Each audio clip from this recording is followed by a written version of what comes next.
there! My name is Tori Lupinek, and you are listening to The Unclassical Musician, the podcast empowering the new generation of classical musicians to take risks and live a fulfilling life. Each week, we dive in headfirst into a topic on the minds of young professional musicians and come out the other side with a new perspective on life as an artist.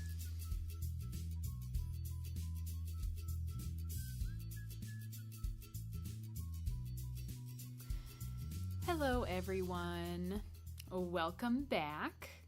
I hope y'all had a very happy and safe and healthy Thanksgiving holiday to those of you listening in the United States. To those of you listening not in the United States, I hope that you are well and making it through. We're in the home stretch of 2020 now. There is light at the end of the tunnel. Hopefully light at the end of the tunnel for the pandemic too. Fingers crossed. Today, we're going to be talking about the ethics of music during a pandemic, which is a very loaded topic for sure. And I could not possibly cover everything, every little detail in one episode by myself, but we're going to try to keep it bite-sized and under 30 minutes, hopefully. Well, it'll be under 30 minutes. And I have to preface this by saying that I can only speak from my personal experience, and I can only give insight into what has been going on in my own brain over the last 9 months. And keep in mind that I am a 27-year-old white woman with a certain amount of privilege. So keep all that in mind as you listen, please. So we're going to just take it all the way back like to March and kind of work chronologically for this episode. If you've been listening from the beginning, you know that I did lose quite a few students back in the spring when we made the transition from in-person to online school. And that was partly because music lessons and classical music in general are considered a luxury and a privilege. And these types of things are very low priority during a financial emergency situation, which is what many Americans found themselves in when businesses were closing and there was an economic panic back in March. We need to consider that, like, as humans, we need to take care of what Dave Ramsey calls our four walls. If you don't know who Dave Ramsey is, he's kind of like a financial wellness guru of sorts. I personally have found a lot of his information about finances and budgeting very helpful. I'll put a link in the show notes. So Dave Ramsey says people need to take care of their four walls. And your four walls are housing, transportation, food, and utilities. So if you are in a situation where you all of a sudden lost your job, for instance, or some other kind of financial emergency, those are your four top priorities. Anything beyond that is not necessary. These are the four things that you need in order to survive. Okay? Beyond the four walls, like if you have kids, especially kids in the public school system, right? There was such a struggle to get the kids set up with online school at first. Like just online school, like just an online classroom, let alone virtual extracurricular activities like flute lessons. And kids who are doing virtual school, like kids are still doing virtual school. They are on the computer all day, every day, and maybe they don't want another 30 minutes to an hour of screen time. So if you, for instance, had students who were not 100% about band or orchestra or were thinking about quitting, then that shift in the spring, going from in-person to online, was likely a deciding factor. Does that make sense? And especially from the position of like the parents who are just trying to make sure that they've got their four walls under control, if their kid is not really invested in the music lessons, then they might go ahead and just assume that online music lessons are ineffective and a waste of money, especially if they have seen that the online school itself has been ineffective and a waste of money. I choose to work with some low-income schools because I feel that that work is important. And it was a goal of mine when I finished school / quit school that I bring a love of the flute and a love for music to kids who might not have that opportunity otherwise. Unfortunately, many of those kids are the ones who quit flute lessons in the spring, tried to get them to come back in the fall, didn't work. Bottom line is, generally, people hold on to their money when they're in a panic and they don't spend on non-essentials. Consider the sacrifices that you made when you didn't know how much work you were going to have in the future back in the spring, right? Or when the rest of your season was canceled, for instance. I know I canceled or paused a lot of like my subscription services, didn't eat out / couldn't eat out because restaurants were closed, didn't buy clothes or makeup, because I wasn't leaving the house, had no reason to be doing that. And girls, if you know me, you know I like to spend my money on my clothes and my makeup. I don't buy expensive clothes and makeup, but I do like to spend my money on my clothes and my makeup. So basically, for me, because I wasn't leaving the house, I was only spending money on my four walls. So therefore, I can't blame any families for dropping lessons at that time. I'm sure that many of you saw this exact same thing happen.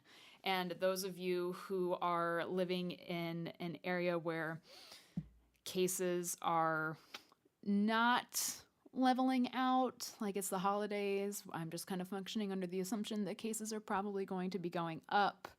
Many, many, many families are not in a situation yet where they can be spending money on anything other than their four walls. And it's been 9 months of this. You know what I mean?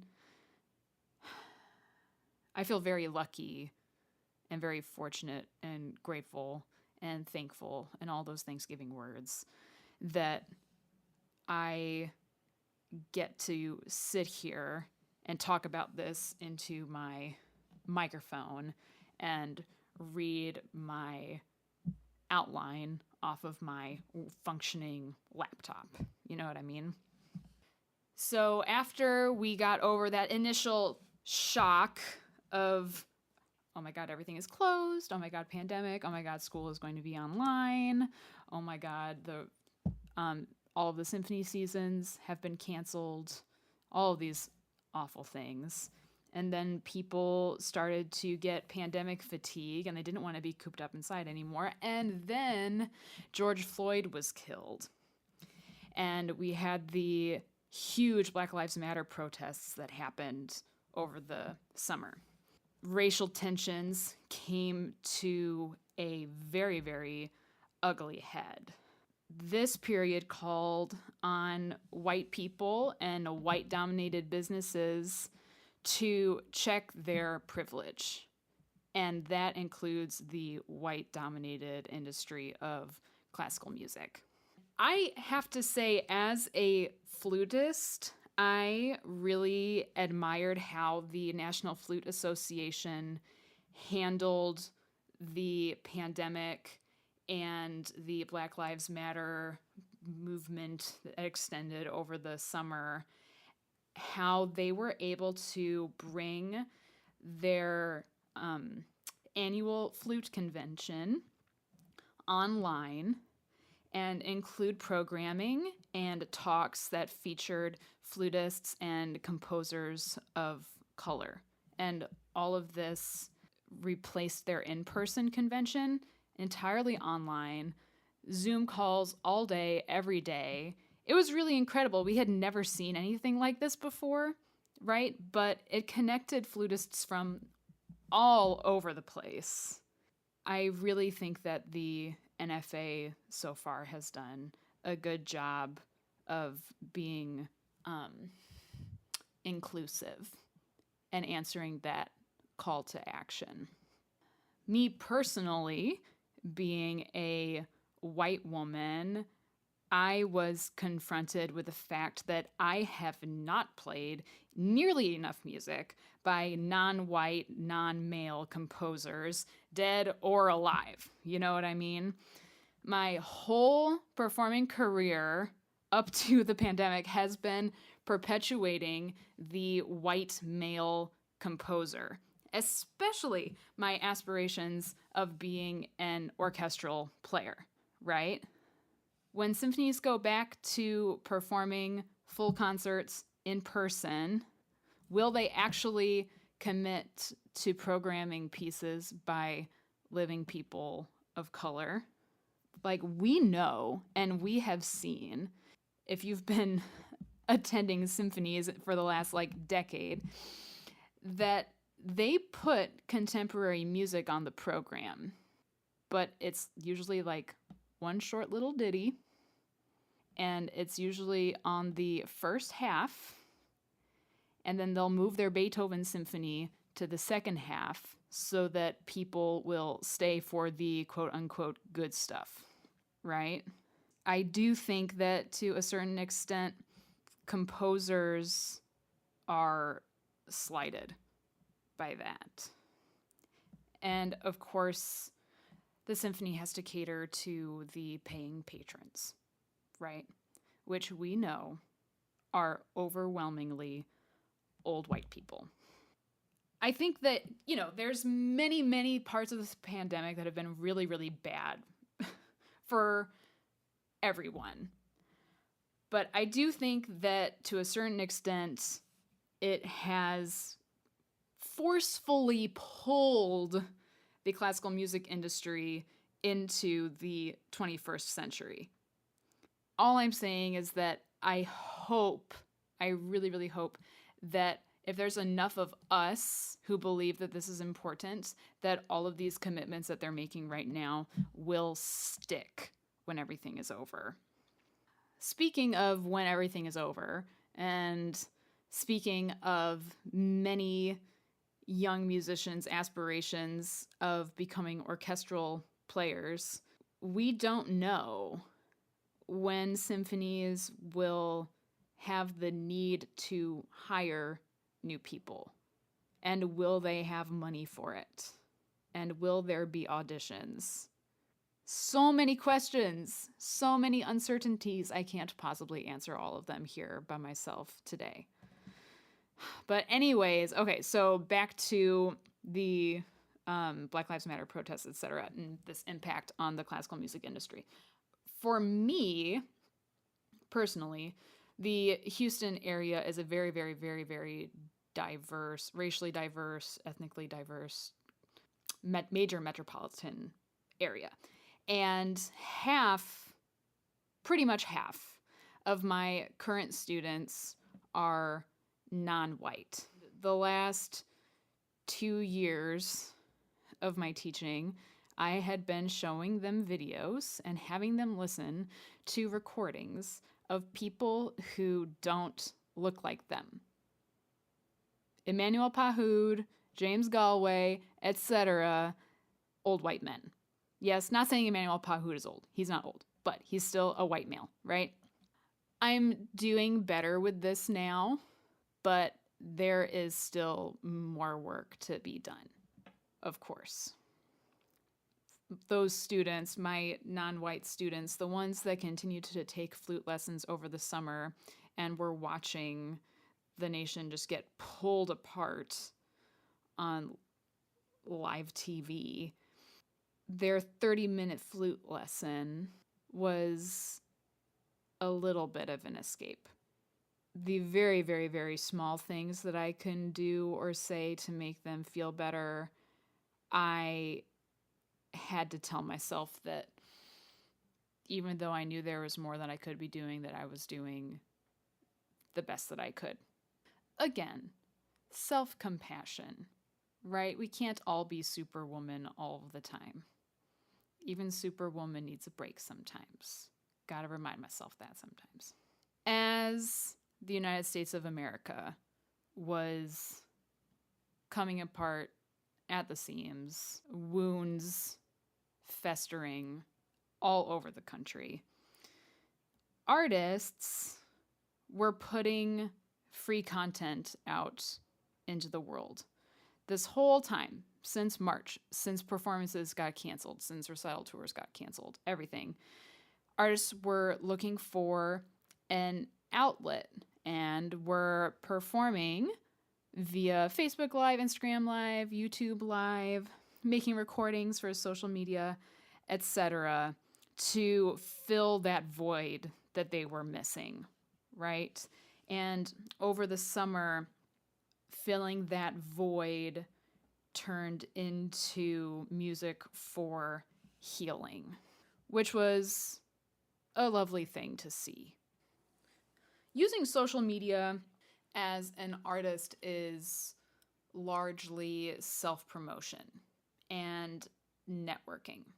Back in the spring, when performances got canceled and people were playing online, it was a form of self-promotion and also promoting the arts. Like, don't forget about us non-essentials, our non-essential workers who are out of work and have literally nothing else that we can do right now. Everyone was doing it. Very, very famous musicians and also not so famous musicians. My feeds were just flooded with living room performances, and it was cool to see, but it was also a little bit overwhelming to me. Like, I got decision fatigue. Like, there's so much to choose from. How could I possibly choose one person to watch? Like, that's how it felt to me. And it felt like everyone is making art for free when people need it, when times are hard, like during a pandemic or during racial upheaval. Making art for free when times are hard in the hopes that people will remember how the art made them feel during this hard time and will remember to pay for it again in the future. I just really hope that people don't expect it to continue for free when things go back to normal, if things go back to normal. When we have such a huge library of classical music recordings available to us online, a lot of stuff available for free, why would the average person want to listen to me play the Bach partita when they can just as easily listen to Emmanuel Pahud? Classical music, to me, is a medium meant to be enjoyed live and in person. I really do believe that classical music is at its best in person. It's more exciting, it's immersive, it's intimate, it's emotional. So many adjectives. And putting this art online available for free when so many musicians are out of work and not making money, to me, feels like it's cheapening the industry. I kind of feel icky saying that because by all means, if you want to put all of your talents out into the world for free and just share them free, all of my hard work for free, by all means, do it.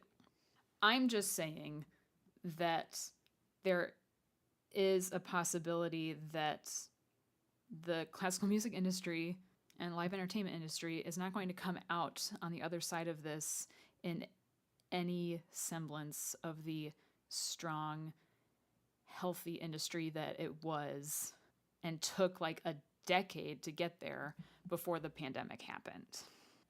I don't know for sure why I personally found myself not wanting to partake in the online live performances.